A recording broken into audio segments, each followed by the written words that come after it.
Okay, so everyone, I know this is different from what I did, I guess, one episode.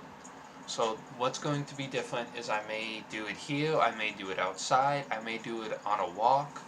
But right now, when I try and talk about basketball, it's going to be here. That's all I know. When I go on a walk, it may be different. Um, yeah, that's all I know for now. Because I don't know anything else for now.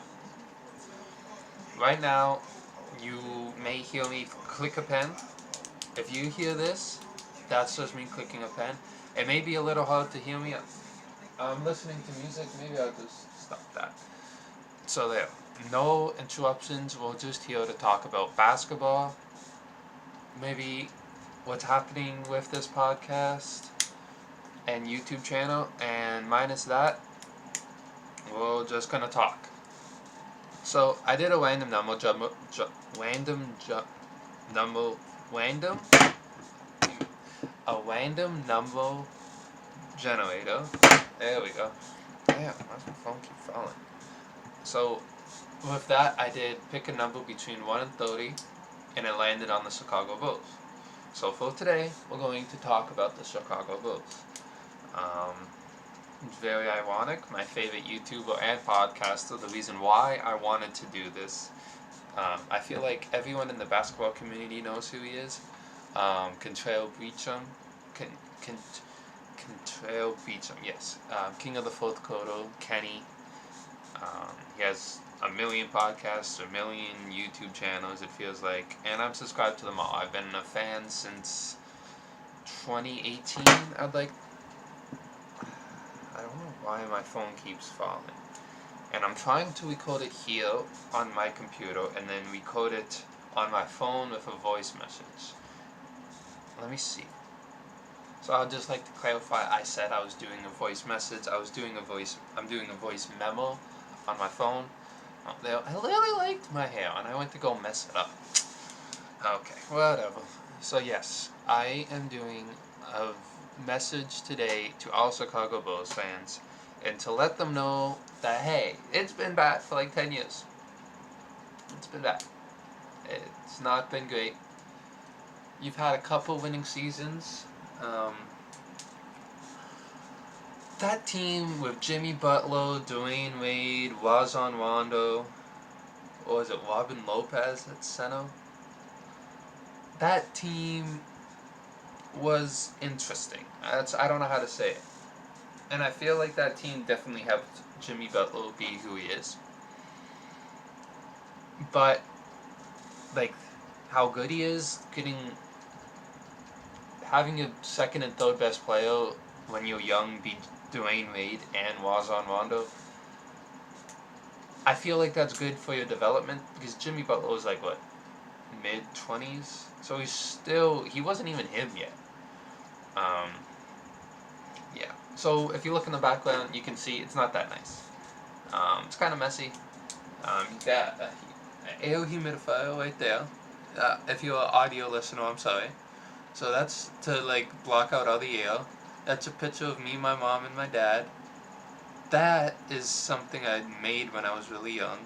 That's the gown I wore when I graduated. That's me and my girlfriend. That's a me and my girlfriend Lego set. Thanos gauntlet that we haven't done. That's an award I got, and then it's all messy. With this, I don't know if I'm recording here. I don't know how I want that to look, but I know it will look nicer the next time I'm here. But yes, sorry, I got sidetracked, and I can see that moving in the background, and it's just bothering me. But it's just the gown I wore for graduation. There's my certificate is behind it. Because I like how it looks behind my computer better than I have it up here. I have a Scotty Bones Funko Pop. I have a um, Spider-Man teddy bear, and my certificate for graduation. Why is that better than up here? Anyway. Oh, and my yearbook.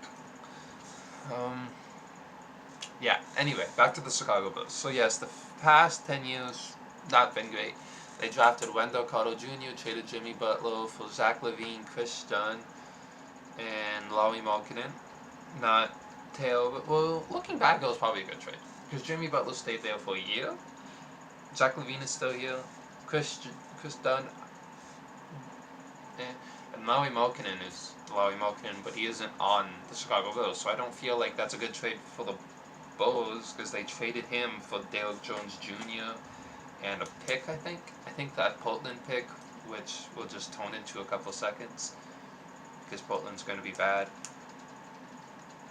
So I feel if the Chicago Bulls need to retool. But I feel for this current season, the Chicago Bulls don't have much expectations, and that's good. I don't feel like anyone's expecting the Bulls to make the playoffs, but I think they should have a bad season. Okay, so what I was trying to do is I had it on my phone, my notes, but I'm also recording off my phone, so I'm just going to say fuck that, and I just put it on my computer. So you should be able to still see me. Yes. So basically, what I was trying to say is the Chicago Bulls, I think they prefer to perform poorly. Damn, that's a lot of P's. Shouldn't have said it like that.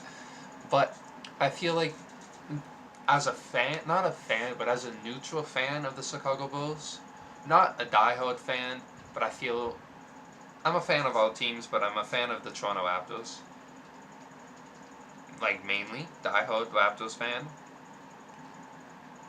And I feel as a fan that doesn't watch every single game of them, I feel that they should do that. I'm not going to watch them because I don't want to watch the Chicago Bulls. I don't feel like anybody really does.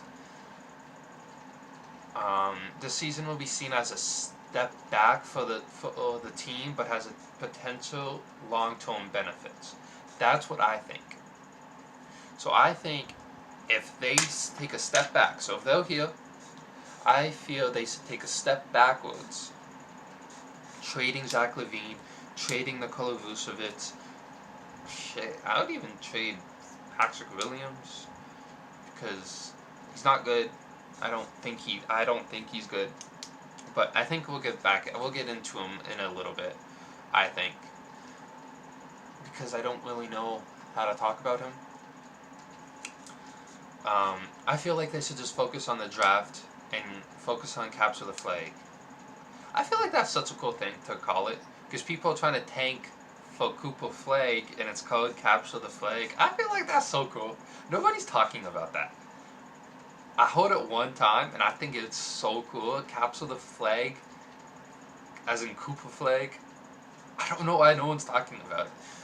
But yes, I feel like try for the draft strategy, try to lose to improve the draft odds. I feel should be obvious because you're not going to win. If anything, you're gonna win the play-in and face the Boston Celtics, Milwaukee Bucks, New York Knicks in the first round, and maybe win a game, but not even. I don't even think they would win a game. So why not just do bad? You have nothing to win. But I guess you can't trade Vucevic because that's like you're giving up. And I don't know if the Bulls want to say they gave up. Because one, they traded Wendell Carter, which I honestly would not have Wendell Carter right now. He got paid a whole bunch of money. And they traded Franz Wagner and Jet Howard for Vucevic. So if you're trading Vucevic right now, you're getting 2 seconds maybe? Maybe a second in Goga Batazi? I don't know how to say it.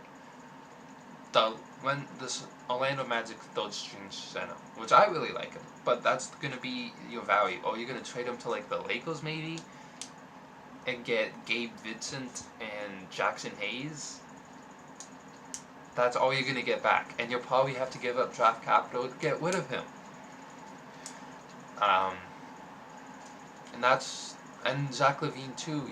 You almost got Bogdan and Joe Harris, which I would completely change the NBA right now. Because that means Mikal Bridges wouldn't be on the Nets. I mean, wouldn't be on the Knicks because that trade wouldn't have gone through without Bogdan. And Joe Harris, what is Joe Harris? I have no idea what Joe Harris is. Anyway, um, I feel like the frustration with the front office decisions is the main problem.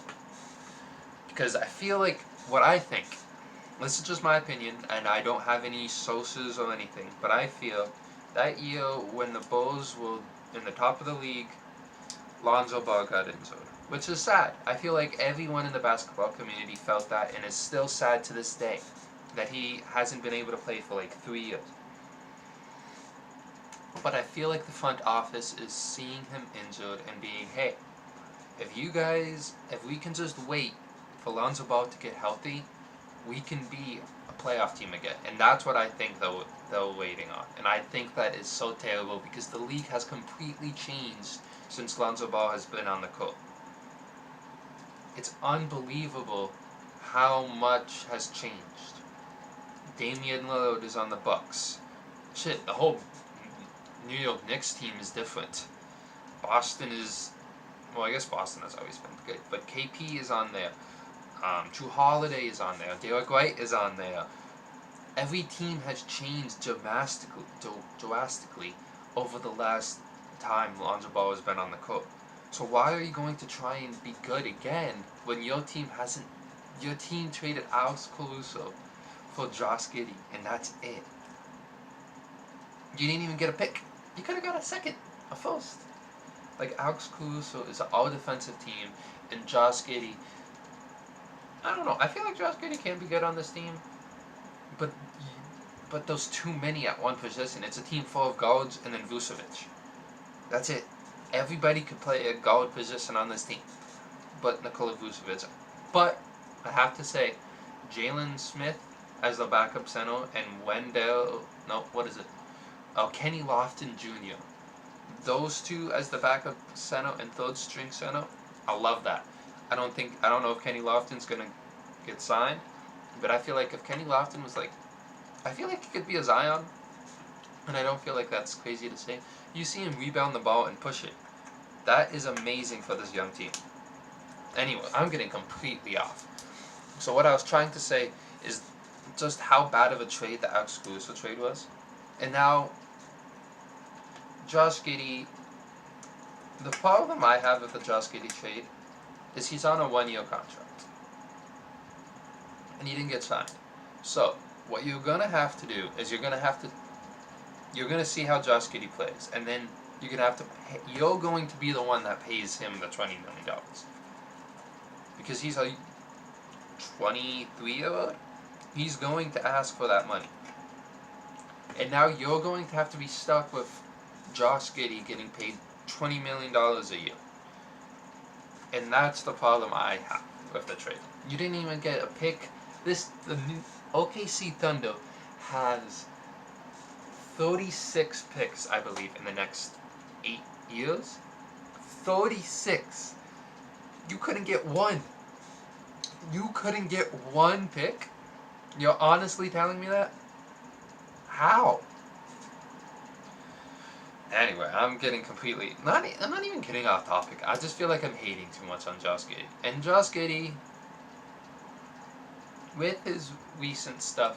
Well, I guess it's not recent. It's like a year old. But that, I feel like, changed people's opinion on him. Because he was good. I feel like he's the modern-day Magic Johnson. Because if Magic Johnson was in the league right now, he wouldn't be shooting. He would be given the Josh Giddey role, basically, I think. And the problem with Josh Giddey is I feel like he may go down the line of Ben Simmons. Being a good playmaker, well, I guess Josh Giddey's nowhere close to the defender Ben Simmons was, and nowhere near as tall. But Josh Giddey is a good playmaker, and I don't know what else, really. I'm not going to lie, I'm not a big fan of Josh Giddey. I don't know what else I could say he's really good at. I feel like he's solid at everything. Not even. He's a below average defender. He's a below average 3-point shooter. He doesn't shoot the mid-range that well. So you see that as the Bulls, and you have an up and coming player in Kobe White and Io. Io DeSumo was one of my favorite players. I wanted the Raptors to get him. That last offseason, not the offseason that just passed, the one before that, when he didn't get signed until like around this time, I wanted the Raptors to go get him. I feel like he would fit so well with the Raptors. But hey, I just really like him. I feel like he could fit. I feel like Io could fit on any team. I feel like the best team though would be the Bucks. If you put him beside Damian Lillard as a the guard defender, I don't know if I could say on ball. I guess he is the on ball defender, but I feel like if you have him, Kobe White, Lonzo Ball, Javon Carter, all of that in the backcourt, and then you wanted to add Josh Giddey, Alex Caruso played the small forward most of the time. Oh, it felt like. So now you're going to put Josh Giddey at the point guard, be the main ball handler, getting the ball out of Kobe White's hand, getting the ball out of. I guess you're not really getting the ball out of Kobe White's hand if you're losing DeMar also. But that's another thing. They traded DeMar DeRozan for a couple seconds. I feel like that's actually not a bad. Like, I feel like it could be worse. Well, I feel like it could have been worse in that situation because DeMar could have walked for nothing. But at least I got a couple second round picks and Chris Diote. Because people used to love Chris Diote. And then he just sucked all of a sudden. I really liked him on the Sacramento Kings. Well, I thought I was going to like him on the Sacramento Kings when he got traded there. I was like, that's a great opportunity. He can be beside Malik Monk and Kavan Hodo. And he would get to shoot the ball like them and be a big guard. But that didn't work out. But the whole historic issues with the draft and trade decisions harming the team structure has been absolutely god awful. Okay? At the time when Larry Markkinen was on the team, he sucked. Respectfully, Larry Markkinen sucked. Patrick Williams absolutely, not absolutely sucks. He got paid a lot of money, but he just can't develop. I feel like that's the main problem. I don't even feel like it's the draft. I feel like it's the development. Yes, they developed Kobe White, but that took how long? Yes, they developed Ayu, but that took how long? What's the point in having such a... Like, I get that's maybe why they don't want to do bad. We're going to do bad and then we can't develop somebody. Maybe that's why. It's just how bad they do. I feel like Kobe White's potential for growth, a standout performer, and could win Most Improved Player. I am betting it now that he will finish top 3. Again? Actually, I don't know if he will finish top 3 again. I'm betting he will be in discussion. Uh, yeah, he will be in discussion. Yeah, I'm saying it now. With the loss of DeMar, that's... DeMar and Alex Caruso is like 30 points. Somebody's going to have to fill that. Even if they suck, even if they score 100 points, somebody is going to need to score. Zach LaVine, I don't know what to expect from Zach LaVine. I'm recording this, and Zach LaVine, it's not like he's done bad recently, but he just hasn't... How do I say this? I feel he's very underrated. He got like... I think he was like number 70, like below a lot of people when they did the like top 100 players, ESPN. And I feel like with Zach LaVine not being there, or when he wasn't there, I feel like there was a big difference. He's getting paid... Damn! That's a lot of money. He's getting paid $43 million. Like, I knew his contract is bad, but wow. It's so bad, bro. Oh my goodness, it's so bad. What the hell? It's... Why is... Why? Why is it so bad? So through this season, it's the last couple games, it's been pretty good. Um, 22, 20, Oh, 23 points. I wound up from 43% from the field. 37% from the three is really good for him. Can I see his recent games? Is that something I can do? Um, I don't know if I can see the recent. I don't know, because maybe um, it's not the recent, like the season hasn't started yet. It's only been preseason. Maybe you can't see preseason games. Damn, he was injured for so long last year. Feels like I feel bad. Like everybody's hating on him.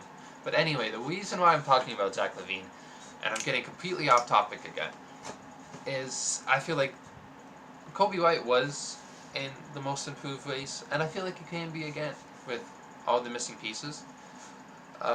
I feel like White's play may have hindered his. Um, Basically, I feel like how Kobe White did affect how the Chicago Bulls saw their offseason, which is great, but I feel like they made some win now moves.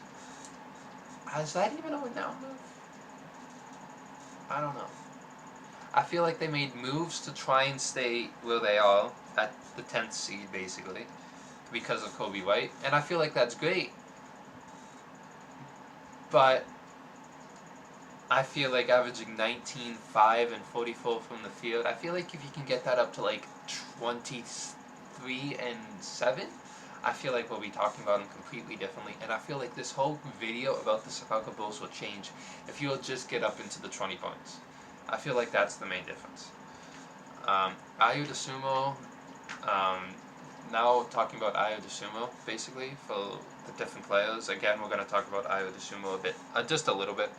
I feel like his impressive growth through the second half of the season, when he averaged 16 and 5, was absolutely amazing. Very unexpected. I feel like he could have been in most improved player talk too. Um,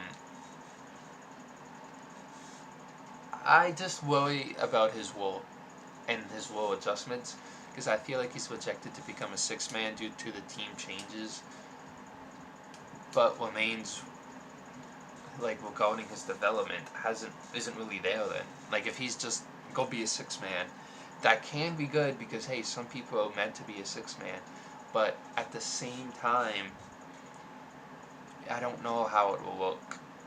That's the only problem.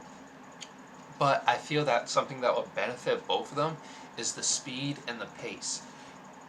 I feel like the emphasis on a fast-paced, free play style, leveling the athleticism of the players like Kobe White, Zach LaVine, Ayu, even like Matas Buzelis, who I haven't even talked about. He was a great pick. He's from Chicago, and I feel like him staying at home would be really nice. He was supposed to be like the first overall pick a couple years ago in this draft, so him to fall all the way down is really nice, and for him to be young and athletic with Patrick Williams, and then when Nikola Vucevic comes out of the game, Jalen Smith and Kenny Lofton Jr., this team could be really fast and could be one of the fastest paced teams in the league. And I feel that is one reason why having Kobe White, Zach LaVine, Ayu, and all of these young guys, not young, Kobe White is like 24. I don't feel like he's amazing. Like, and even having Josh Giddey as your point guard, as your main ball handler, I feel like that could be important. I just don't know how that will work. Like if Kobe White wants the ball, Zach LaVine is gonna. I mean, not Zach LaVine. Um, yeah, Kobe White is 24 years old. If Kobe White has the ball, what's Josh Giddey doing in the half court? In the full court, I would want, if Josh Giddey gets the rebound and pushes it, that would be great. But in the half court, how does Kobe White and Josh Giddey work, is basically. And I feel like the emphasis of playmaking with Josh Giddey would be really nice. Imagine Josh Giddey gets the ball in ones, that would be great. And yes, it will be weird with when he doesn't have the ball, but when he does in his half court play and his vision will be absolutely amazing. Especially with Lonzo mentoring him, I feel like that would be the perfect addition.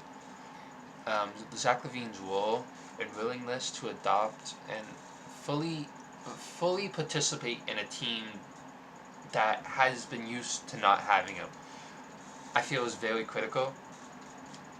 And I feel like if Zach LaVine can play off of the guys that have already established the roles when he was gone, can, I feel like, up his trade value, which I feel like he wants and the team wants, but also just make the team better. And I feel like the forward-looking perspective, like interest in how Levine's play style might evolve with the new environment, I feel like is important because we know he's a scorer. I feel like that's being not talked about enough. Zach LaVine is a pure scorer, and he will get his buckets however he wants. He will dunk on you. We remember that 2016 dunk contest? Man, that still gives me chills. Like watching those dunks between him and Aaron Gordon, unbelievable. But I feel like he still needs to find his role on this team. I feel like we're getting to the conclusion. Damn, 26 minutes. Damn, I can yap. Good job, I made a podcast. Conclusion. I feel like they just waited too long to go to the rebuild. I feel like with the upcoming drafts being top heavy, having Ace Bailey, Cooper Flagg, Dylan Harper, these guys can be an addition to this team if they just focused on sucking. Pause. But I feel like it could just be better if they just sucked. Pause. I just want them to be bad. There. We're done. We are done. I'm gonna end it there.